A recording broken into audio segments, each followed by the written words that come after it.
Late stage cancer से diagnose हुए एक पेशेंट के लिए नेक्सेवर नाम का एक ड्रग कुछ ऐसा ऑफर करता है जिसकी कोई कीमत नहीं।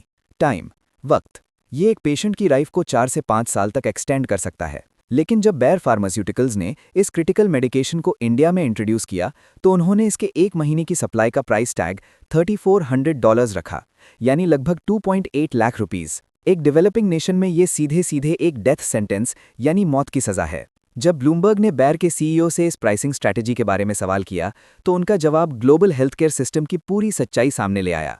उन्होंने कहा, हमने ये प्रोडक्ट इंडियंस के लिए डेवलप नहीं किया है, हमने इसे उन वेस्टर्न पेशेंट्स के लिए डेवलप किया है जो इसे अफोर्ड कर सकते हैं। इसके बाद इंडिया का रिस्पॉन्स बहुत ही रूथलेस था। रातों रात उस मेडिकेशन का प्राइस 2.8 लाख रुपीस से गिरकर सिर्फ 8,800 रुपीस हो गया, सीधे 97% का डिस्काउंट।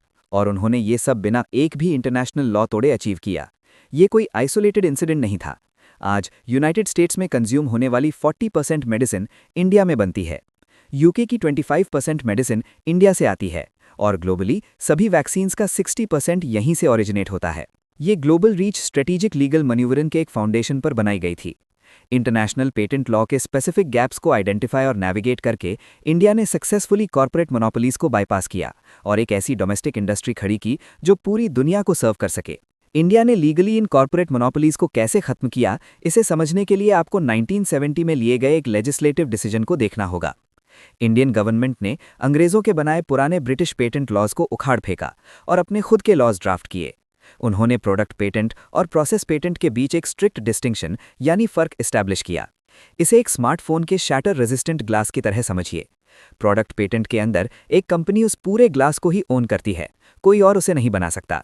लेकिन प्रोसेस पेटेंट के अंदर एक कंपनी सिर्फ उस स्पेसिफिक फैक्ट्री मेथड को ओन करती है जिससे वो ग्लास बनता है। 1970 के एक्ट ने यह तय किया कि फूड, केमिकल्स और फार्मास्यूटिकल्स जैसे एसेंशियल आइटम्स को इंडिया में सिर्फ प्रोसेस पेटेंट्स ही मिल सकते हैं। इसका मतलब ये था कि कोई भी डोमेस्टिक लैब किसी एक्सपेंसिव पेटेंटेड वेस्टर्न ड्रग को ले सकती थी, उसके फाइनल मॉलिक्यूल को रिवर्स इंजीनियर कर सकती थी और उसे लीगली बेच सकती थी। शर्त सिर्फ इतनी थी कि उन्हें लैब में उस दवा को बनाने का एक डिफरेंट तरीका यानी ऑल्टरनेट मेथड इन्वेंट करना होगा। इस लीगल डिस्टिंक्शन का ह्यूमन इम्पैक्ट बहुत ही इमीडिएट और मैसिव था।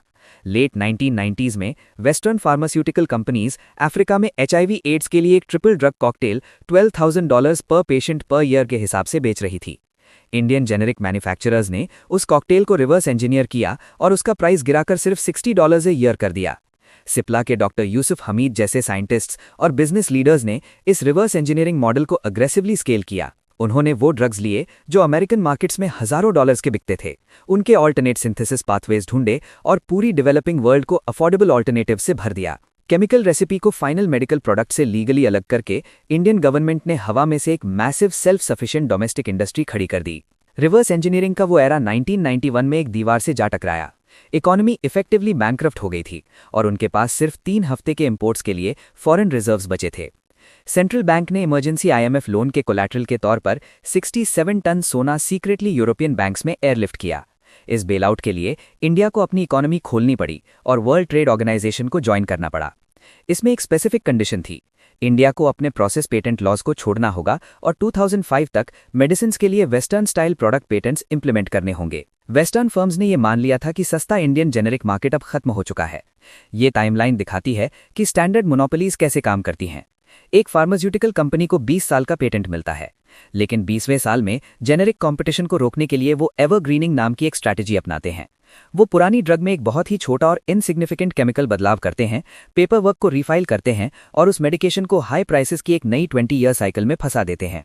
प्रोडक्ट पेटेंट्स अडॉप्ट करने के लिए मजबूर होने पर इंडिया ने 2005 में अपने लॉज को अपडेट किया, लेकिन उन्होंने इसमें एक सेकेंडरी काउंटर मेजर एम्बेड कर दिया, सेक्शन 3D। इस क्लॉज में ये साफ था कि कोई भी कंपनी किसी पुरानी ड्रग के नए फॉर्म को तब तक पेटेंट नहीं करा सकती जब तक कि वो सिग्निफिकेंटली बेहतर थेरेप्यूटिक एफिकेसी न दिखाए। अगर वो ट्वीक्ड ड्रग पेशेंट को पहले से बेहतर क्योर नहीं करती तो पेटेंट डिनाई कर दिया जाएगा। स्विस फार्मास्यूटिकल जायंट नोवार्टिस ने अपने ब्लॉकबस्टर कैंसर ड्रग ग्लीविक के साथ इसे टेस्ट करने की कोशिश की। उन्होंने एक ऐसे मॉलिक्यूल के स्लाइटली ऑल्टर्ड फॉर्म को पेटेंट कराने की कोशिश की जिसे उन्होंने सालों पहले पेटेंट करा लिया था। 2013 में इंडियन सुप्रीम कोर्ट ने सेक्शन 3D का हवाला देते हुए उनकी एप्लीकेशन को रिजेक्ट कर दिया।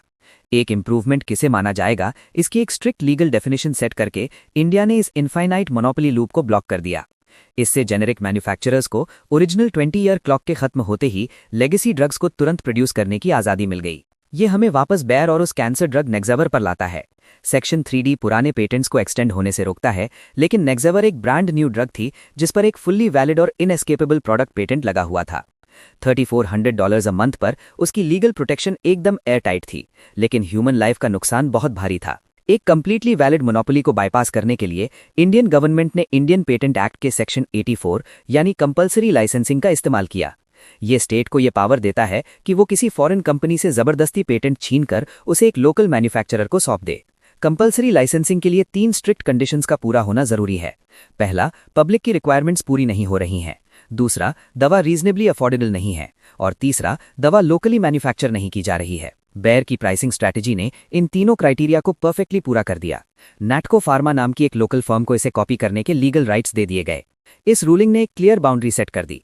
इसने ये साबित कर दिया कि भले ही एक देश ग्लोबल ट्रेड सिस्टम्स का पार्ट बन जाए, लेकिन इंटेलेक्चुअल प्रॉपर्टी राइट्स उसी पल खत्म हो जाते हैं जब कॉर्पोरेट प्राइसिंग सीधे सीधे पब्लिक हेल्थ के लिए खतरा बन जाए। इंडिया ने बिलियंस ऑफ अफोर्डेबल पिल्स बनाने के लिए ग्लोबल लीगल सिस्टम को पूरी तरह से आउट मनूवर किया, लेकिन दवाएं कोर्ट रूलिंग से नहीं बनती। वो रॉ केमिकल कंपोनेंट से सिंथेसाइज की जाती हैं, जिन्हें APIs यानी एक्टिव फार्मास्यूटिकल इंग्रेडिएंट्स कहते हैं। ये चार्ट एक बहुत बड़ी जियोपॉलिटिकल वल्नरेबिलिटी को सामने लाता है।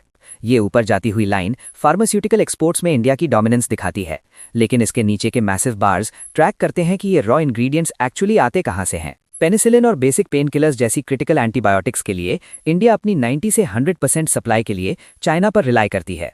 1990s के दौरान चाइनीज गवर्नमेंट ने अपने केमिकल सेक्टर में मैसिव स्टेट सब्सिडीज की बारिश कर दी। उन्होंने प्रोडक्शन को उस लेवल तक स्केल कर दिया जिसने इंडियन मैन्युफैक्चरर्स को पूरी तरह से अंडरकट कर दिया। इंडियन फर्म्स के लिए डोमेस्टिक API सिंथेसिस को बंद करना और रॉ मटेरियल्स को बॉर्डर के पार से इंपोर्ट करना ज्यादा सस्ता पड़ने लगा। इस फिजिकल डिपेंडेंसी के कॉन्सिक्वेंसेस बहुत ही खतरनाक हैं। अगर कोई एपिडेमिक या अचानक border conflict Chinese shipping lines को रोक देता है, तो इस फार्मेसी ऑफ द वर्ल्ड के पास कुछ ही दिनों में केमिकल इंग्रेडिएंट्स पूरी तरह से खत्म हो जाएंगे। इस खतरे को पहचानते हुए इंडियन गवर्नमेंट ने काउंटर ऑफेंसिव शुरू किया है। वो प्रोडक्शन लिंक्ड इंसेंटिव स्कीम में बिलियंस ऑफ डॉलर्स लगा रहे हैं और डोमेस्टिक कंपनीज को मैसिव बल्क ड्रग पार्क्स बनाने और घर में ही फर्मेंटेशन प्लांट्स को फिर से रीशुरू करने के लिए पैसे दे रहे हैं। इंडिया की लीगल विक्ट्रीज ने सक्सेसफुली लाइफ सेविंग ट्रीटमेंट्स को उन लोगों के हाथों तक पहुंचा दिया जिन्हें इनकी सबसे ज्यादा जरूरत है। लेकिन हेल्थ सॉवरेनिटी का अगला दौर फिजिकल इंफ्रास्ट्रक्चर पर डिपेंड करता है, उन डोमेस्टिक फैक्ट्रीज पर जो क्योर को बिल्कुल जीरो से यानी ग्राउंड अप सिंथेसाइज करने में केपेबल हों।